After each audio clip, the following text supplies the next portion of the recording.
This is Phantom Electric Ghost doing live on the air with Jeff Revilla, owner of the Live Podcast Theater. And how do you spell the name? How do you pronounce the name of the town you're in? Tarentum. Tarentum, Pennsylvania. So this is interesting to talk to another fellow podcaster, but you actually have a live stage and you're on in your event, you know, theater. So that's interesting. Yeah, live here in Tarentum. I'm in the control room right now. We thought we might do a little reveal as this interview progresses and take you, through the tour of the theater and really give you the feeling of the power of what we've created here, almost like a portal to the rest of the world with, in person and hybrid and even this combination of virtual events. Really, you're going Yeah. to see a lot of things here in the next hour. Yeah, it's really cool because I'm a virtual only guy, but the idea that you could have a hybrid or a combination of multiple, of physical and virtual is intriguing. It's really interesting. What made you want to, go into this area of actually doing it in a live venue? Yeah, one thing that's consistent in my podcast journey is I always go back and blame Blab. I don't know if you remember Blab from like 2014, 2015. It was the first four in the box, like social media video service. So you could go Oh, live and you'd have four people from around the world and eight people. And then Blab had this great social element that would just deliver people to your live stream. And it was really this idea of connecting everybody so quickly, so fast, so easily, and everyone was there for the same reason. And at that time, I started a trivia show because I thought, oh, it'll be fun. Like, all these people are just hanging out. Let's play some games. hmm And eventually, Blab got overwhelmed. It couldn't keep up with its growth, and it crumbled and collapsed. wow. And but from that idea, I was like, well, why can't I take this anywhere? Why couldn't I go to the library or a bar or a coffee shop and recreate this locally? And that was 2016. This idea has been brewing in my head for about 7 years now, and Wow. here we are today. I just opened in June, but it took me trial and error, acquiring pieces and testing and seeing what works and what doesn't. And it was quite the journey, but I think the end result has come out pretty phenomenal. So what motivates you as a podcaster? Like why, the Blab was like the tool, but what made you want to be a podcast? I don't want. It's going to say I'm going to sound like power, but it really is. I grew up skateboarding. I grew up punk rock. I grew up with this DIY mentality. hmm I understand what it means to be in control of your destiny, to be able to go out there and create whatever you want, do whatever you want, and you only answer to you, your morals, your ideals. It's who you are and what the community that supports you thinks about you. That's really the only currency is, am I giving value? Am I delivering value? I want to immerse myself in that type of mentality. Like I want to produce my own shows. I want Yeah. to produce shows for other people, but I want them to own it. Like even if you record here, I give you the recording. I take Yeah. no ownership over anything. This is yours. This is for the creator. So Yeah. I'm a That's big that's DIY guy, and that's yeah, how I got here. Like but that's like the alternative punk rock aesthetic. You can see like I'm in my studio yeah, and I've got that kind of DIY perspective. That's why I yeah, started to talk to emerging singer-songwriters and I wanted to give them a behind the music type of interview. And I yeah. wanted to do it live so it was authentic and kind of vulnerable and not canned. It didn't feel like an infomercial. So that's I've been heavy into live podcasting since I started in 2016. I've always been like a live podcaster. I don't do a lot of heavy editing of anything that I do. Um, And but what what's better than more rewarding than at the end of the day you walk away with something you created, you own. Nobody can take that from you. It's I I don't know if it's an addiction or Yeah. I love this like again back to power. Yeah, well, it's like a singer-songwriter, like, if I have, like, all the mastering equipment, I got all my gear, so if anytime I wanna write a song, I don't gotta go to the studio and pay for the recording engineer, pay for the session, I can just record anytime I want, and I can go live and actually go do a concert anytime I want through this platform, and that's what I've been doing, like, forever, because I don't know if it's being a control freak, but it's just like wanting to like have a vision. If you have a vision and you know what you want to do, then why not execute it? Yeah, why give this away? Why sign with a label? Why sign with a corporation? Why all that stuff that might seem like an easier gain up front? Long term, you're giving away your business. You're giving away your intellectual property for these short-term gains. If you Yeah, can if you can dig in, if you can, I know that this is a 6 month to a year before I even, start filling this theater. I know that there's an investment yeah, investment training time. people. How do you go see what's a live podcast? I don't go to live podcasts. I listen to them on my drive to work or while I'm working out. Yeah, it's a So, different mindset. Yeah, to get people to want to do something that they're on. Usually, like a lot of podcasts are video, but we're still primarily an audio platform.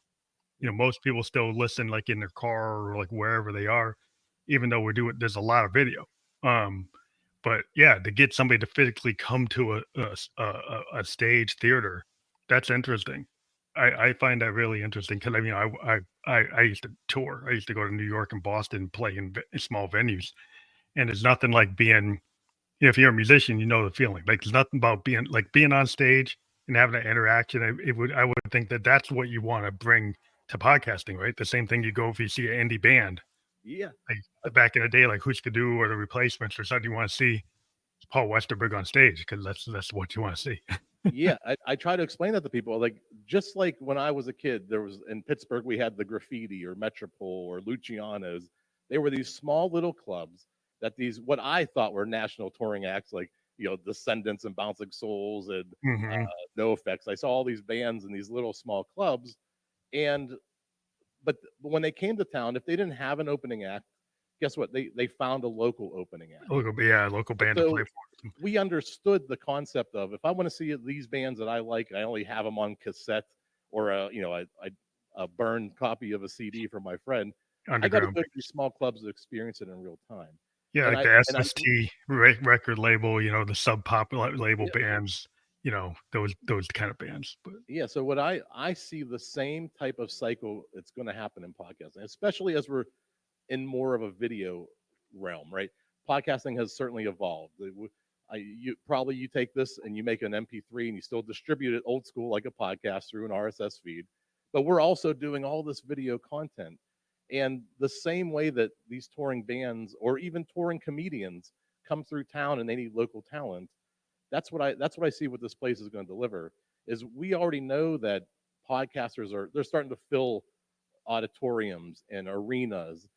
There's a market for people going to live podcasting, but there's oh yeah, no bridge between doing this in the basement of your mom's house and Madison Square Garden. That's where I see these small types of clubs popping up, developing small local talent. So when these national acts come through, guess what? Oh, there's a great local podcaster in Pittsburgh.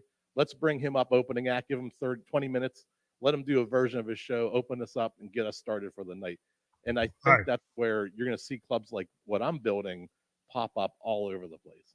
Well, I think that's important because, like, with the music industry, sometimes things have gone kind of south where, like, I'm a college radio kid, I'm a indie band, underground band, and the way the world is, with streaming services, kind of wiped out a whole sector. No, I still find those bands.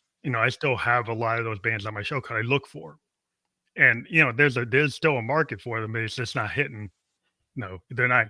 Not getting Hushkadu to join Warner Brothers anymore. You're not getting replacements to go and sign with a big label. A lot of Yeah, the stuff is still like low. Like making choices. Like they want to be authentic. Not that they want to be a starving artist, but you want to appeal to the people that want to see that independent streak. And I think it's cool that you're bringing that to podcasting because there's like this upper tier, but like I always find it interesting in the underground. I've yeah, always been an underground kind of emerging artist kind of guy. yeah. It must be that skateboard passion I have. Even as an adult, I'm attracted to all these counterculture things. I got involved with disc golf pretty heavily. It's just this idea of you're not relying on anybody else, right? This is Yeah. things I can create, and nobody's stopping me, right? Nobody Well, you told me get you can't unique build a voices. podcast theater, right? Yeah. You want to hear, the mainstream's got this certain set of constraints if you're in the underground, then you get to see like it's wide open. It's kind of like the punk aesthetic. It's like there was this gatekeeper effect to musicians, like you had to have a certain level of capability, right? In the 70s, you had to be like, Zeppelin. You had to be like, Styx. You had to be these bands that's like, yes, it's like certain level of musicianship.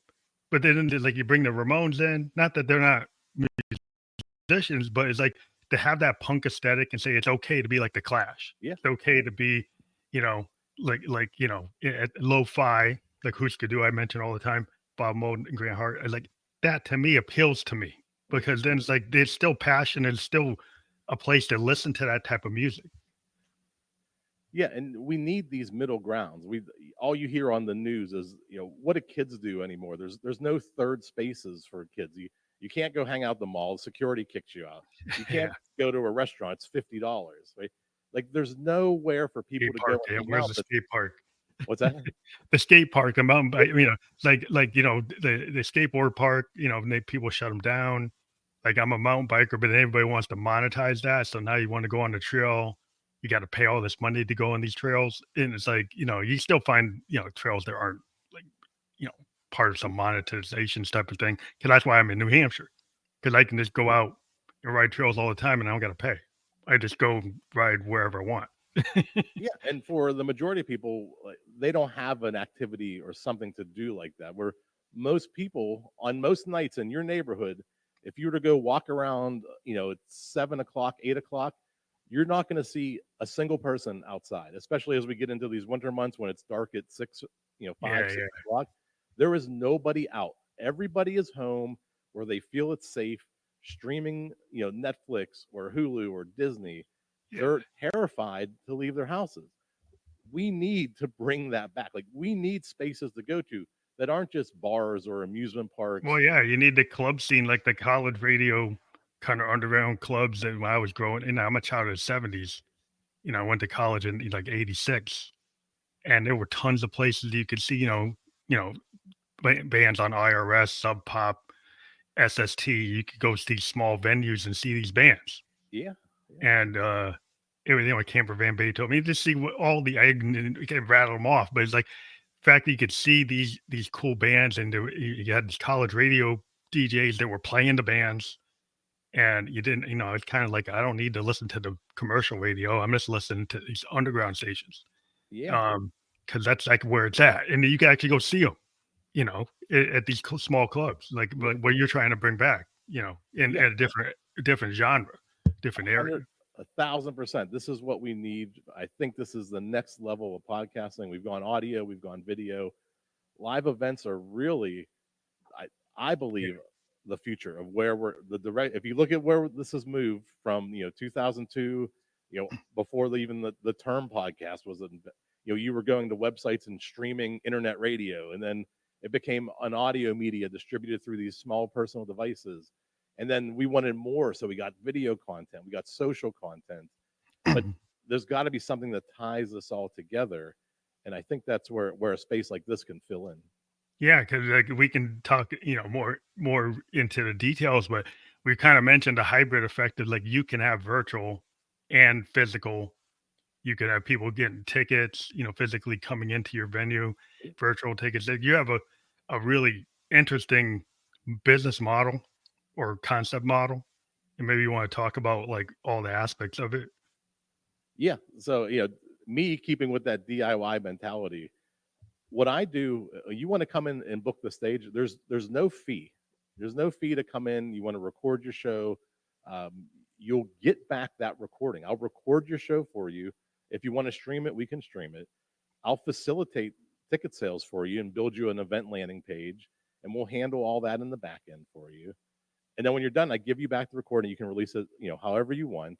And we just split the ticket sales 50-50. Oh, There's no minimum. You don't have to reach a guaranteed minimum. Like, a lot of times you talk about touring bands, they'll say, yeah, I'll play your club, but you got to guarantee me $2,000. That's the mhm, minimum. I yeah, don't do that. uh-huh, So I'm trying to get butts in the seats here, right? yeah, I'm here yeah, by myself on a Sunday afternoon. I got all the seats lined up here, and I want to bring people in. I want to help people adapt their show to a live stage environment. I want to help them grow the audience, because we didn't talk about the math on this. When and we can get into that. I don't know if you're ready for a math lesson on a Sunday Yeah, morning. yeah, yeah. But the math checks, and I promise you, um, you'll be blown away when you start to think of live podcasting and different ways to monetize your podcast. When you start looking at live events and live production, there's a whole new aspect that people aren't even considering. Well, yeah, there's like, you think about like with bands, is like merch is the big thing. Like if when you make more money selling this shirt, this is my merch for my band. Can I have a band? If I'm Electric Ghost is a band and a podcast, but like if I go to a venue and I have my hoodie and I have vinyl and I have posters and I have like buttons, I will make more money on those plus the ticket sales than I do streaming on any streaming service. Yeah, You know, yeah. The money isn't there in streaming, and that's kind of what I'm trying to show people, especially podcasters. Some stats I got from Libsyn. Libsyn says 80% of podcasts don't even get 1,000 downloads, right? So you're lucky enough if you're in the top 20. I think it's only 5% get over 5 to 10,000 downloads. So it's a Mhm. very small number.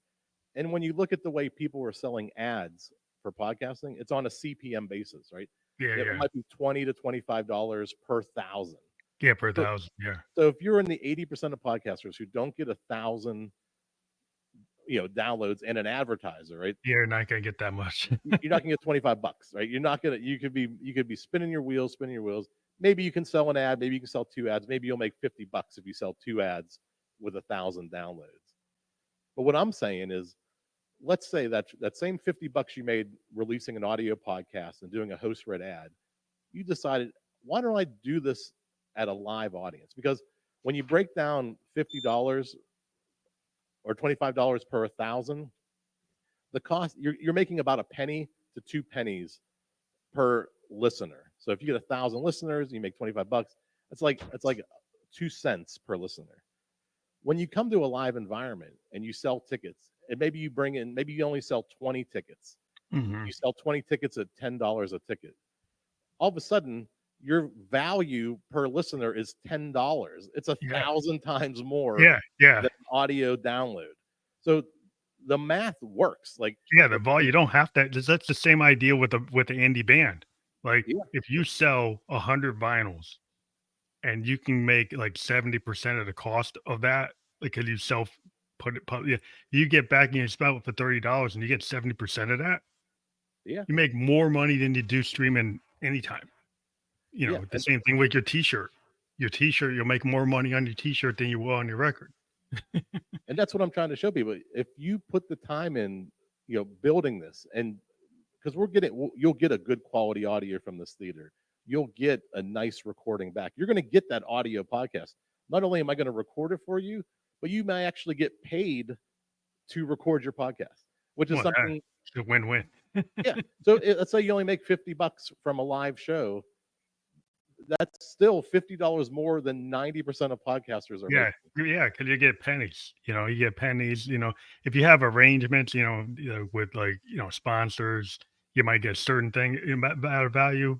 If you figured out how to monetize through kind of the idea of it's like when you monetize your music. You go and say, well, I'm going to do a soundtrack for a video game. You're gonna make way more money than stream it. Yeah.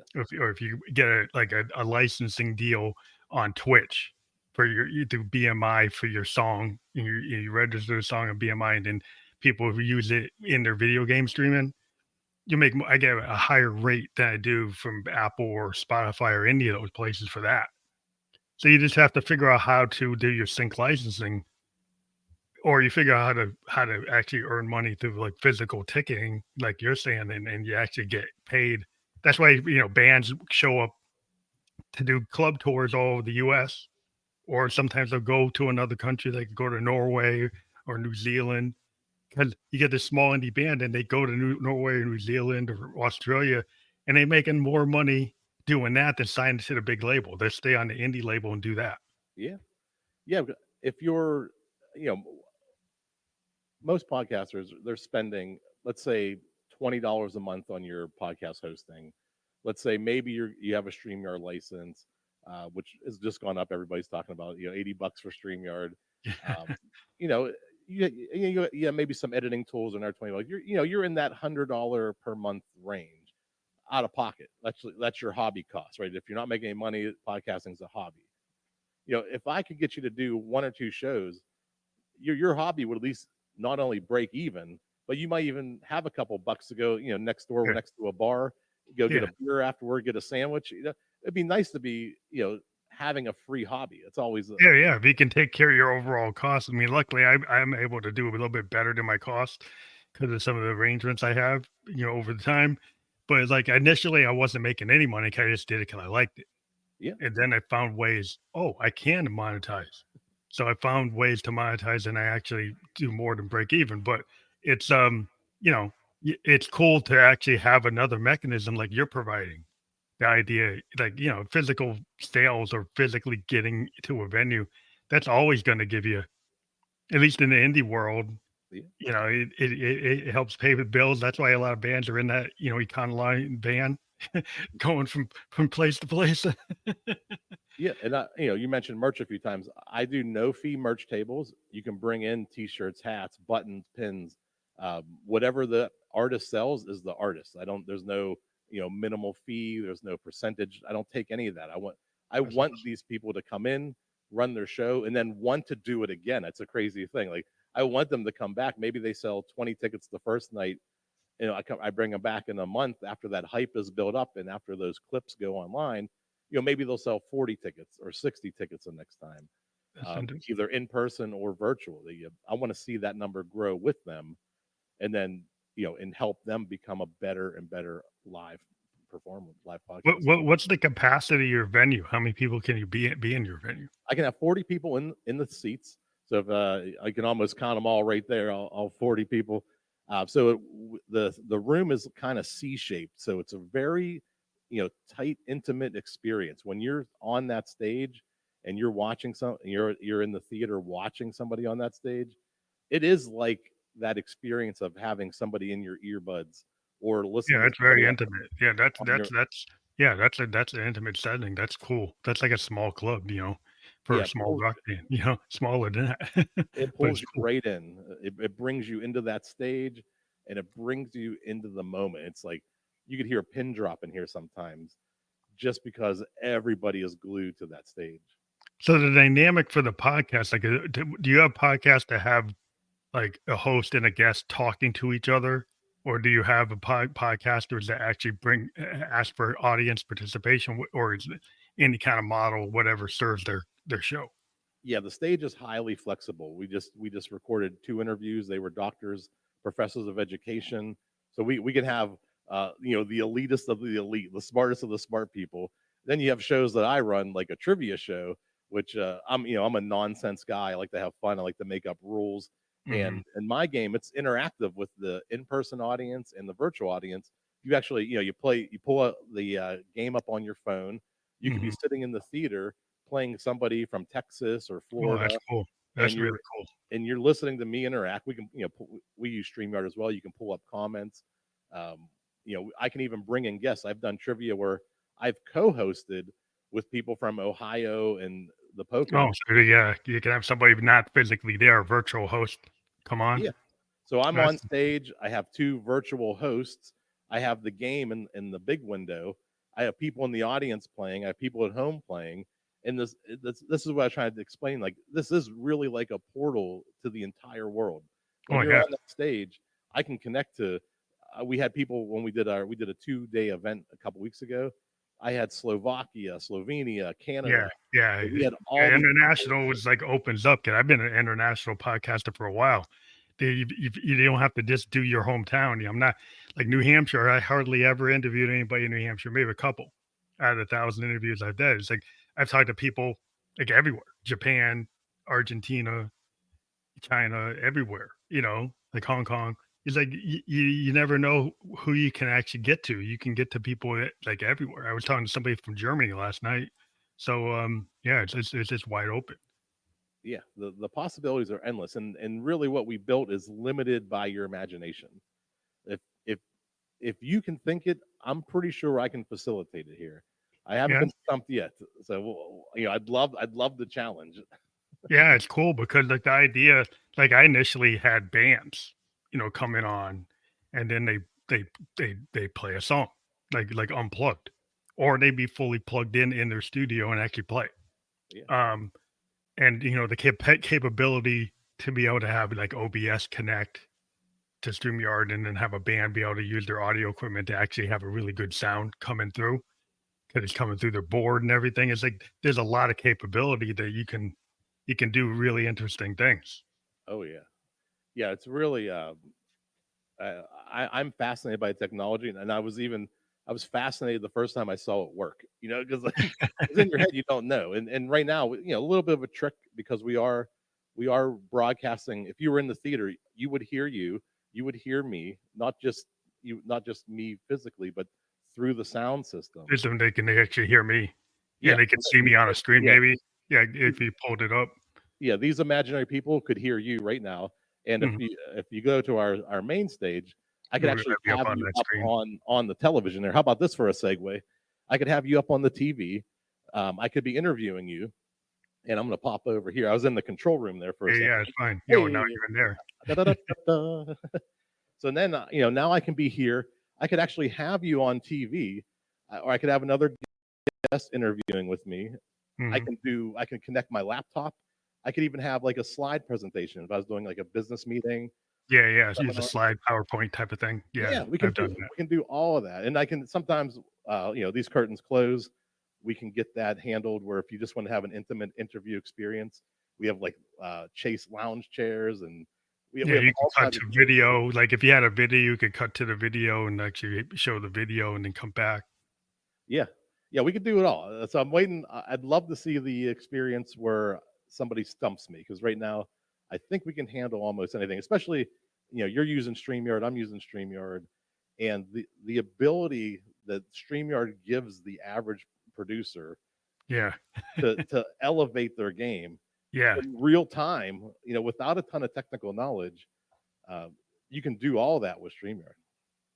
Yeah, it's pretty cool because I've been using it and I've loved the fact, to being a live podcaster, there's the ability to just record and not be live.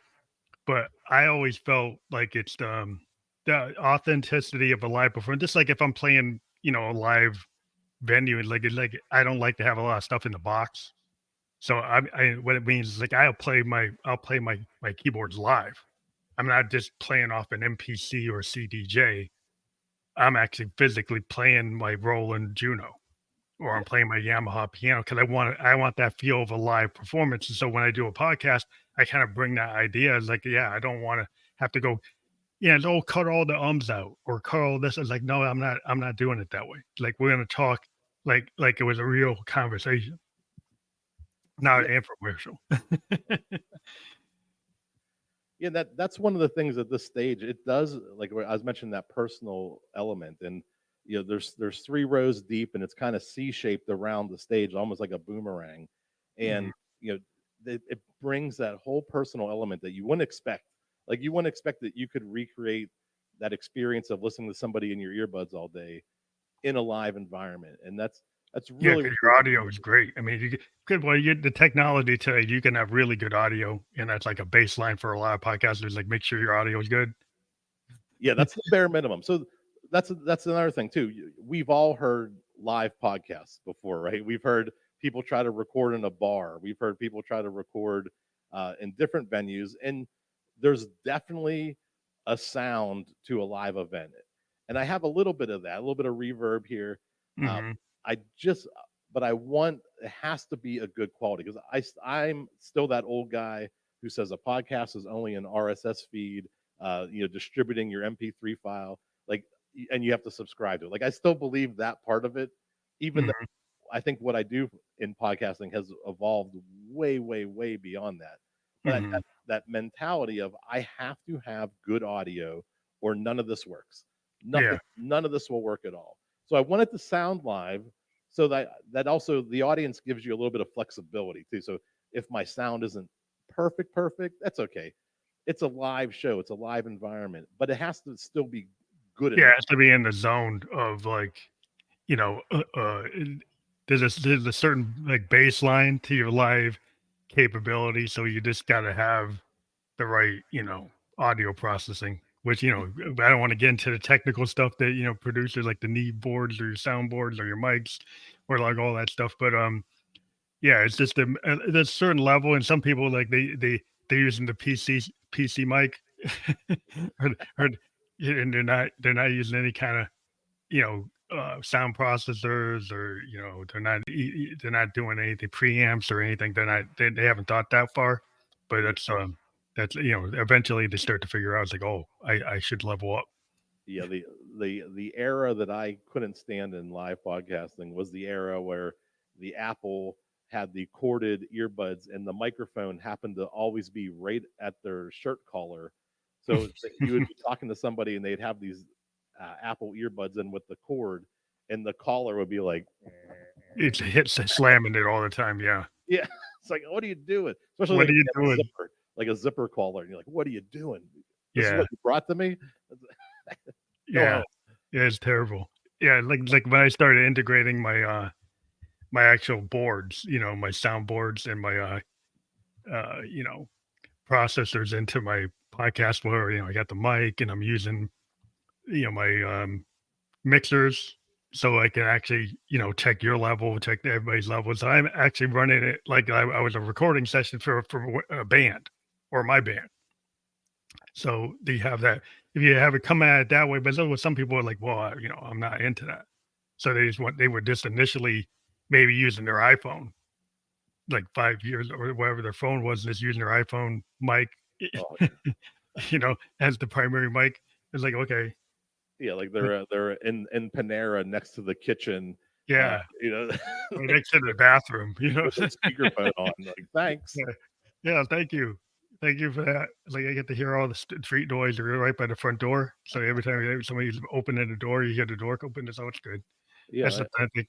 I get, if people just understand, if you took, take a couple days, figure out, what sounds better than your earbuds, uh, yeah. will save you time and effort and energy. Like I was home a half hour before this started. I got a shower. I popped in. I turned everything on. We got on the call, and I'm ready to go. And like if somebody has an emergency and they got to record right now, like that time that I set, you know, putting this all together so that it's easily repeatable time after Yeah, time. yeah, yeah. The problem I always have to. Well, I've got it down to like a 10-minute sound check for every episode till I go live, and usually I'm set. I don't have a problem. It's usually get my guest to make sure that their set is that usually takes the 10 minutes. Yeah. But yeah, it's just interesting in terms of have you had unexpected outcomes since you opened this? Is like any kind of story that you could tell like that's really interesting to the audience? Yeah, I would say the learning curve is harder than I thought. Like I mentioned, we just did a 2-day live event. I had podcasters for 6 hours every half hour. I announced that, and I filled that up in 2 to 3 days. Wow. Anything virtual, through the connections I made over the years, I not a problem. So I was like, okay, well, how hard could that be in Pittsburgh? I've had the most trouble connecting with local Pittsburghers to try to get podcasts on the stage. That, Hmm. that is exponentially harder than I ever thought it would be. So Hmm. I'm doing about right now we're doing about 4 to 6 events per month. I want to get that to like 3 to 4 events per week. Yeah, yeah, So that learning curve, very unexpected. I thought the same type of connections I had online would yeah. It's a transfer. different group of people. Yeah, The virtual audience is like I get like 15, 20 people a month yeah. And just because I have a day job. But before, I used to only get four, and now I'm at like 15. And I could do more, but I actually have a day job, so I can't do more than that because I've got other stuff going on. But I could probably double that. I could be at like 30. But it's like to get those to be if I ever did a physical, it probably hard to get one at first. yeah, yeah, and I budget You for can it. show up. We opened in June, and I don't expect to regularly be selling tickets until January, till February. I Mhm. know getting things started is the hardest part. This is essentially a new form of entertainment, right? Yeah, People yeah, people understand going to concerts, they understand going to movies, they understand um, conventions and comic cons, but yeah, yeah. going to a place that's dedicated for live podcasting, that's a whole new niche. It's different than comedy clubs. It's different than live music at bars. This is a whole new area that I need to train people in, and how to experience entertainment in a different way.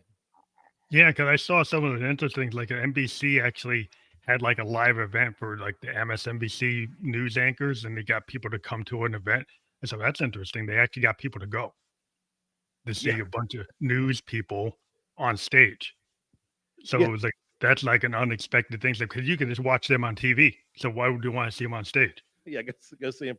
I can see him for free, except for Yeah, my I don't ticket have to goes pay to 100. go see them. I can just turn them on. They're on 24 hours. So why would I pay to see that? But they actually got people. I guess they got fans of the anchors that actually wanted to see them. So it worked out.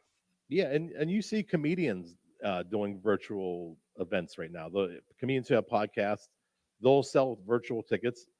They'll sell small theaters. They'll sell arenas. Like there's Kill Tony is sold out Madison Square Garden for I think 3 days over New Year's Eve, or I believe it's coming up, or it may have already happened.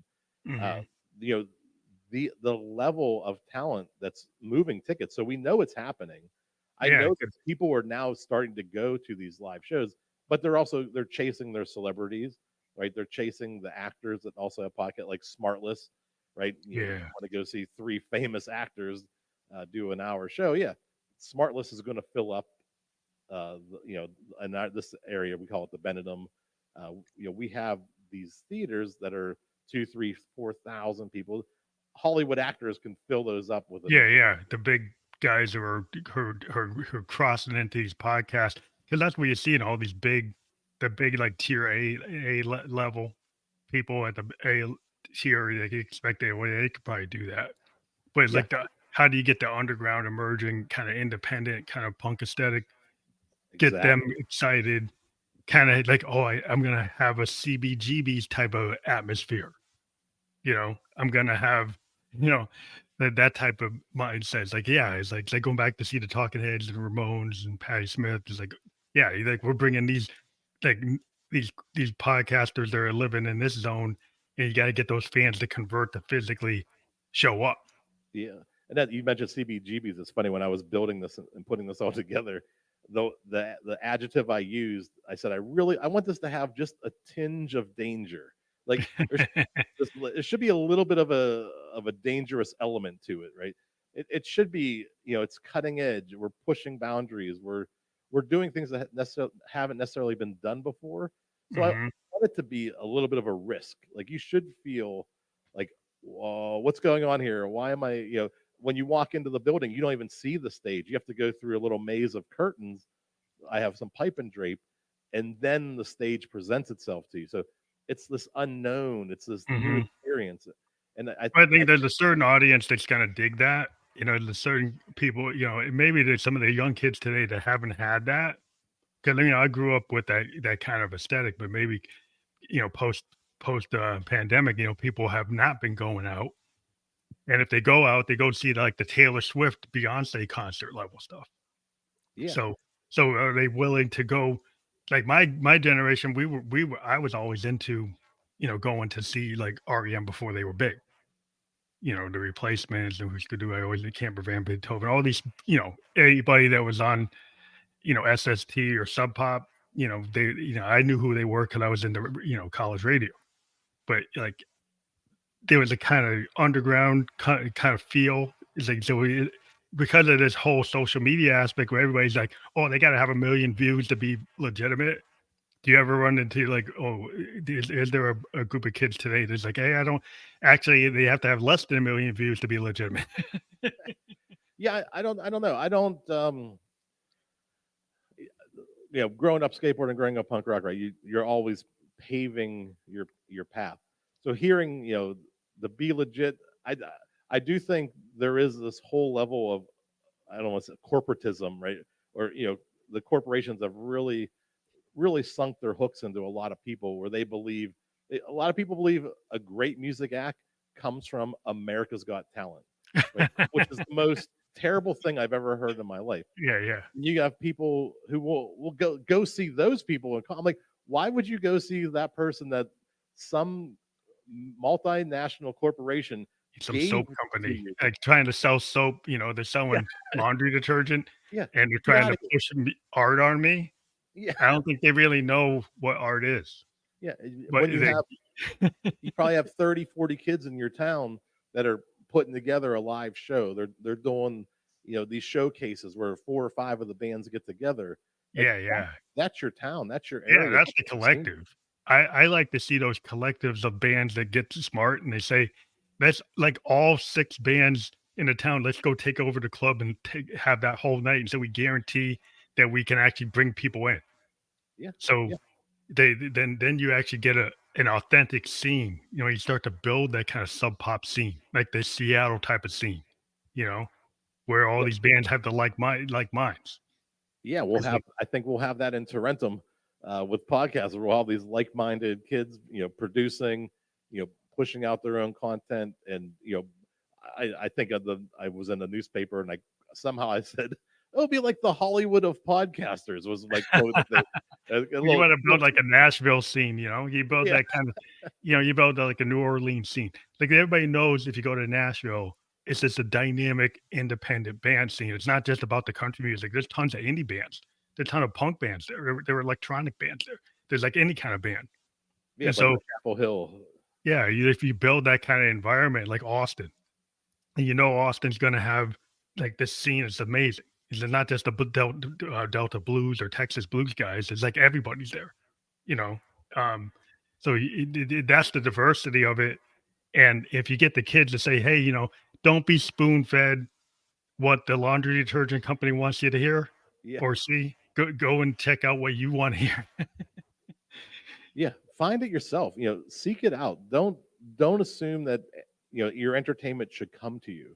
Like we think it's so you pull up a streaming service and you put on a video and there's my entertainment is delivered right to me within seconds. I try I to never seek it out. consult with my friends. I just let the algorithm bring me what it thought I would enjoy the most. Yeah, Get out of your house. Go to your local club. Do something.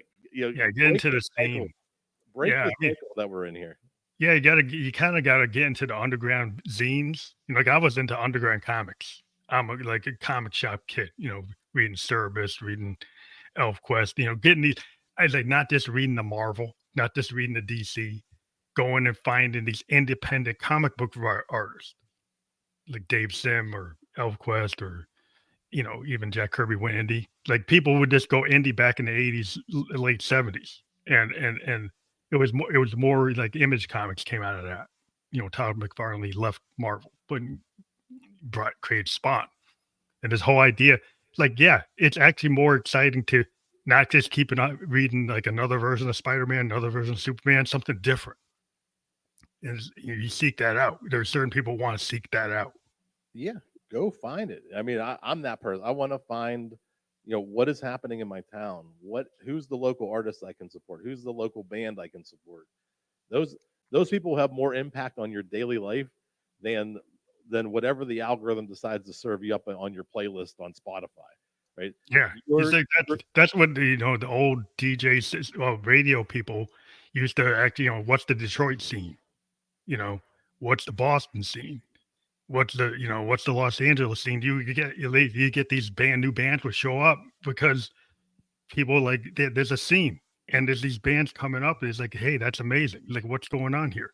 And then, but if you let the algorithm do it, it's just all going to be corporate. yeah, You know, yeah. corporate bands. I like 128 beats per minute with a slow lo-fi bass. Like that's all you like. That's every song you listen to will be that same exact Well, it's thing. the same 10 producers using the same sample packs and the same drum packs and everything else, and they think that's what it should be versus people who are authentic, Yeah, like they wouldn't get a Velvet Underground today, right? You wouldn't get Alex Chilton and Big Star. You wouldn't get that. You probably wouldn't even get Nirvana anymore, you know? Yeah, but they're probably out there. Oh, there's a lot of bands. I find them all the time. There's a lot of bands I was like amazed that they're not hitting, but because well, the corporate structure doesn't engage that anymore. They there's, engage something kind of ridiculous. But I could get into that. there's no room for risk, right? My Yeah, job is on the risk line. I'm averse. not going to take a risk. What I'm going to do is make a sequel, or we're going to do a super group of something like that, something that we already know that's safe. I'm Yeah, not going what to take a risk. Zappa said, like he had this statement that was really interesting. Frank Zappa, he like, I didn't really like the corporate guys in my time, but there's one thing that I could say about them. Like these guys said, well, I don't know. The kids know, but I don't really know what's going to hit. So let's throw it out the wall and see what happens. He said, now Zappa complained, is like, we got these guys in the corporate industry that think they know, right? And it's like, it's terrible because they're just destroying it because the other guys, maybe they didn't know what they didn't know. And they just said, let's throw it at the wall and see what happens. Now there's like, oh, they're too smart to throw it at the wall. They won't do it, you Yeah, know? yeah. It's that whole world. I definitely don't want to play in that world, and I hope what we discussed so far today, like this is something that will keep us as far away from that corporate takeover as we possibly can. And I take a lot of pride in that. I Yeah. think giving people the power to do this is a game changer in entertainment. Well, I think that this is more exciting than somebody that was talking to me. It's like, "Oh, do you think the AI host podcasters is the way to go?" And it's like, "No, no, it's not the way." Yeah, Robert Rose of Content Marketing World said the other day, and I keep saying this every time someone says like, "Hey, aren't you worried about AI?" I'm like, "Yeah, I guess if I want to produce the best mediocre version of myself." Yeah, if I want to produce something that like so clean and antiseptic that I just want to keep it in a box, Yeah, yeah, then it's then only then yeah, you can keep it in a box and then put it over in the corner and say that's perfect. But I don't like perfection. To me, is like the enemy of creativity. So yeah, when you we're in a period where it's the average of the stuff it knows, right? So I can give it everything about Jeff Revilla and everything about this theater, and the only thing it's going to spit out is the average mediocre answer about my theater. So it's not going to improve on it because it doesn't know above and beyond what I've fed it. yeah, it So knows what's in the library yeah, and it can, extrapolate something that's just the average, like you said, and that might be clean and antiseptic and okay, and that doesn't, really offend anybody. But to me, like if you're in a creative person, you're gonna be at the bleeding edge, which means a lot of times, like when it first hits, people won't get it, they won't understand it, but then law of attraction, the people who do like it will come to it. But there'll always be people telling you shouldn't have done that. Like people told Hendrix he shouldn't have feedback on the record. To the recording engineer says, you're not supposed to have feedback. Well, if Hendrix had listened to that, we wouldn't have what we have. You can't let people tell you because that's what the canon says right now. But if people push it, like Coltrane or Sun Ra or Hendrix or anybody pushes it, is going to be outside of that norm, and there's always going to be somebody said you shouldn't do that. yeah, and I've heard that already here. You're like, what are you doing? You just made a $10,000 Zoom room, and I'm like, no, there's so much more to this than I can do I can't do this in my house. Yeah, there's stuff like magic can happen in your space. And if Yes, somebody says that the AI world can do what you're doing there, they just don't get it. Because, like, yeah, you can create something, but I probably wouldn't want to watch it, right? But what you're doing in this space, I would want to watch it. yeah, and giving people the choice and the freedom to do that. Like I have a part of our lobby. I bought some paintings at Goodwill, and they're just hanging in the lobby. But the intent is, as we get established here, and as these crazy things that happen on stage that will happen, like you know that there'll be once in a lifetime experiences. People will get into certain rhythms, and you'll hear some of the greatest moments in podcasting will happen on the stage. I'm going to have like the wall of fame as you walk in here. So when you walk in, you're going to see pictures from those nights where people are still talking about like, Well, All yeah, well, be a destination like those classic, club, like a CBGB's or any of the classic, yeah, venues in New York or Los Angeles or anywhere else. There's a certain vibe or feel of a moment in time. It's kind of like this idea, like if you're in the moment, if you have like stream of consciousness, you let something be. It's like why do you like method actors? Like why do you like fusion jazz bands or punk rockers? Because when they get on stage, you see the Clash on stage. You see Joe Strummer, get on stage and he just goes at it. It's like there's something authentic about that. There's something authentic about seeing Coltrane or listening to that and in the moment hearing that and why you would go back and listen to every live performance he ever did because there's a reason for each one being individually like amazing, and that's why you want to capture that rather than somebody who just can replicate the same thing over and over and it's never changes. Like why would you want that?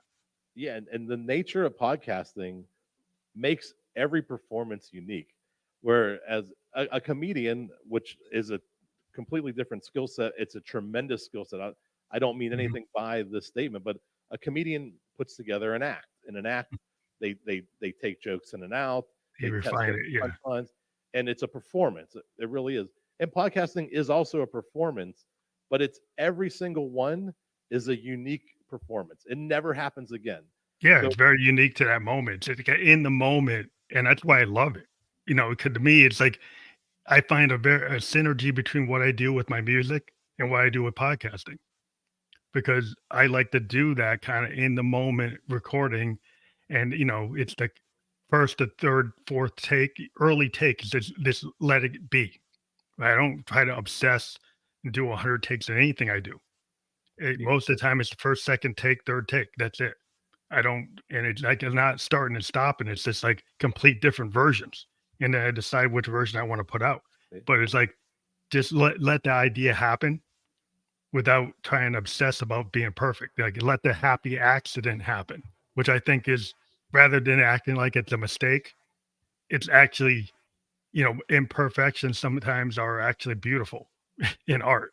yeah, there's beauty in the noise, which is some of the like the super chunks and the butter glory and all the like this indie rock Yeah, where yeah, in the mid 90s was there was heavy guitar but in between all of that there's a serene beauty that you can have and I think as what you're talking about is as the level of talent on this stage rises, as we get better and better performers, as the locals become better and better at producing a live show, you're going to see more and more and more of those crazy magical moments. And a year from now, 2 years from now, when we look back and we see all the things that have happened on the stage, it's going to be ridiculous, things that we couldn't even have predicted or expected.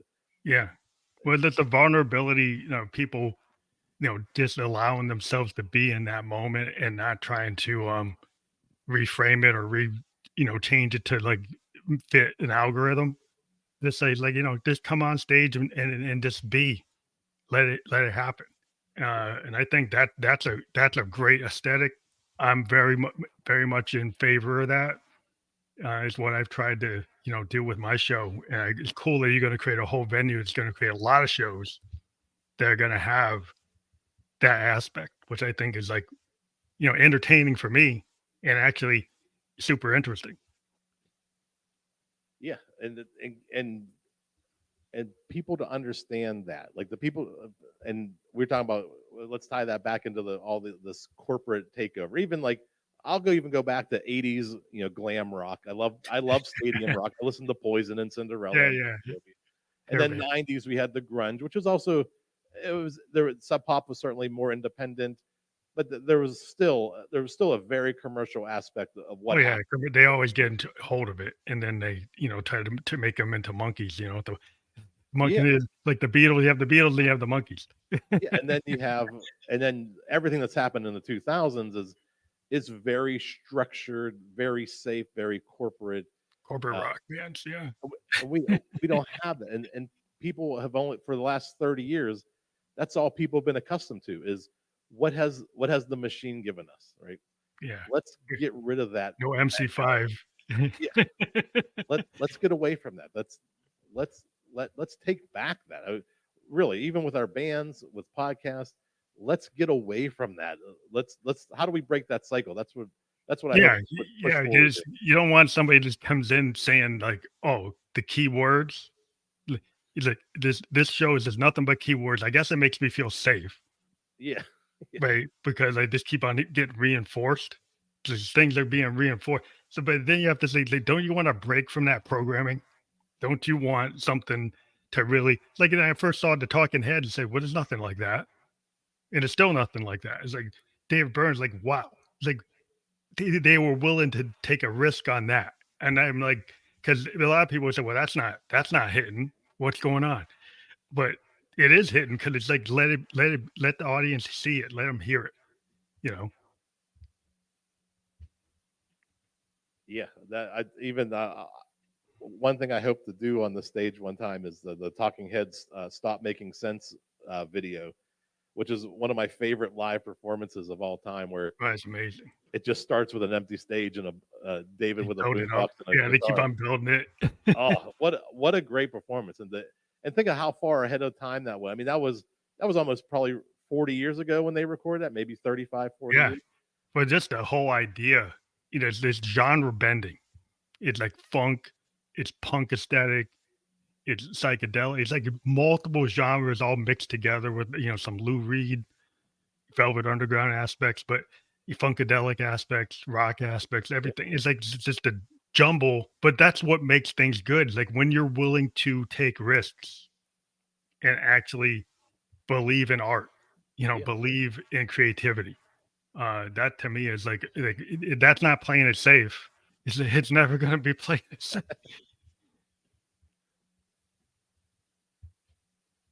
But I appreciate the fact that you're creating a venue for this type of magic to happen. I think that's amazing.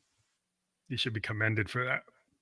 thank you, thank you. I also, I just turned 48, and like I said, this has been in my head for 7 years, and I said it was to the point where it's driving me crazy, and I said, listen, I think about this every day. I want to do this theater idea thing. It's infinite seats, and but it was literally driving me insane thinking about it. And I said, well, I'm turning 48 this year, and June 12th. We opened here June 13th, and I said I signed a 2-year lease. I said I'm gonna give myself till I'm 50 to figure it out. This is Mhm. either a thing or it isn't. But at the end of 2 years, I'm gonna know, and I'll have no regrets that I did it. And the people who come in and the feedback has been incredible. The the level that we're able to deliver at such a small studio, a small space, that it's we're over delivering on where I thought we'd be this far into it, and I can't wait to see where this goes. I do now believe I'll need more than the 2 years, because it's going to take off, and this could be my primary. You know, I could finish out my career running this little theater, and I really see that potential now. Yeah, that's awesome. So I would love to at some point, work with you on a virtual aspect of it. Um, if you ever decide to bring another podcaster in to do something, but it Yeah, just seems it's totally something I'm in support of, man. and If you ever come to Pittsburgh, I got a date saved for you. It'll be your stage, your night. yeah, that's cool. I do appreciate what you're doing. It's just amazing, and this is why we do the show to kind of bring jewels like this to the audience, like they wouldn't know about. And that's one of the reasons I like the podcast. Is a lot of times you'll find things that like, wow, there's something going on here, and yeah, let the world know. So we're letting the world know, and if people go to your website, the poduty.com, like what happens, how they connect with you, how they book. Yeah, right there on the website, you can see what we are. It's kind of a community theater. It's a podcast studio. It's all these things in one. I explain how the whole concept works. I explain how you can book. There's a link right there to reach right out to me. I answer the emails. If you want to book, you'll book through me. So you know Jeff now. So when you reach out, talk to Jeff. And you'll see our upcoming events too. We have a guy coming up from Florida next month, going to do a show. We have a very meta part of a movie being filmed here, Oh, cool. whereas the show that is actually being sold tickets to is actually part of the movie. So I'm pretty excited. It's this meta thing that you won't know unless you're here. So it's like it's a movie within a podcast studio. So Oh, awesome. kind of like Inception. So you'll see all these things on there. But I do training. I like to teach people how to do live events. So I'll do. I have another class coming up in November. It's 3 weeks, and by the end of it, I guarantee you'll have a published show on wherever you publish, on all the places. Right. That's what find me wherever you find all your podcasts on your favorite podcast app. Like and subscribe. Yeah, I want to close this with letting everybody know that if you click on that poduty.com, that will be in the podcast description. We were just live on Facebook, YouTube, and Twitch, and we'll be on all the other podcast platforms that you like to listen to or watch a podcast later today or tomorrow. And I want to thank you again for being a guest on the Family Electric Ghost podcast. Awesome. Thank you so much. It's been a lot of fun. Thank you.